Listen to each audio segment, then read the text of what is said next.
नमस्कार मित्रांनो, आपल्याला नवीन ए-टी-एम ज्यावेळेस रिसीव्ह येतं त्यावेळेस आपल्याला त्याचा पिन जनरेट करावा लागत असतो. तर आजच्या व्हिडिओमध्ये आपण एस-बी-आयचं ए-टी-एम आहे त्याचा पिन कशा पद्धतीने जनरेट करतात हे पाहणार आहोत. तर मित्रांनो, खूप सोपी पद्धत असते, पण कधी-कधी आपल्या हे लक्षात येत नाही. तर आपण या ठिकाणी आज एस-बी-आयचं ए-टी-एम आहे त्याचा पिन जनरेशन लाईव्ह करून दाखवणार आहोत. बघा, या ठिकाणी आपलं ए-टी-एम या ए-टी-एम मशीनमध्ये इन्सर्ट करायचं आहे. बघा, अशा पद्धतीने ए-टी-एम मशीनमध्ये इन्सर्ट केल्यानंतर आपल्या समोर अशा पद्धतीचा डॅशबोर्ड येतो. तर बघा, खूप सोपी पद्धत असते, पण आपल्याला ती कधी-कधी आपल्या लक्षात येत नाही. या ठिकाणी बघा, सर्वात खाली आहे पिन जनरेशन. त्या ठिकाणी क्लिक करायचं आहे. पिन जनरेशन केल्यानंतर या ठिकाणी आपला 11 अंकी अकाउंट नंबर एंटर करून घ्यायचा आहे.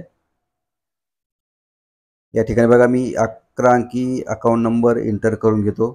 त्यानंतर कन्फर्म या बटनाला क्लिक करायचं आहे. क्लिक केल्यानंतर समोर आपल्या बँकेशी अकाउंटशी रजिस्टर असलेला 10 अंकी मोबाईल नंबर आपल्याला या ठिकाणी एंटर करायचा आहे. एंटर केल्यानंतर कन्फर्म करायचं आहे. त्यानंतर बघा, आपल्याला कन्फर्म या बटनावर क्लिक केल्यानंतर समोर आपली जी प्रोसेस आहे तर या ठिकाणी आपल्याला एक SMS पाठवला जातो, जो की आपल्या ए-टी-एमचे 4 अंक एंडिंगचे असतात आणि त्या ठिकाणी 4 अंकी OTP असतो. आता OTP आपला हा अक्षरामध्ये असतो, आपल्याला लक्षात ठेवायचं आहे. कधी आपण अंक त्या ठिकाणी एंटर करतो. तर बघा, या ठिकाणी ए-टी-एम पुन्हा आपल्याला इन्सर्ट करायचं आहे. इन्सर्ट केल्यानंतर जो SMS आपल्याला रिसीव्ह झालेला आहे त्याच्यामध्ये 4 अंकाचा 4 अक्षरी पिन असतो. तो पिन या ठिकाणी एंटर करायचा आहे. बघा, आता या ठिकाणी चेंज पिन आहे. बघा, या ठिकाणी पिन टाकल्यानंतर आपल्याला नवीन पिन एंटर करायचा आहे आणि तोच डबल पिन 4 अंकी नवीन परत एंटर करायचा आहे.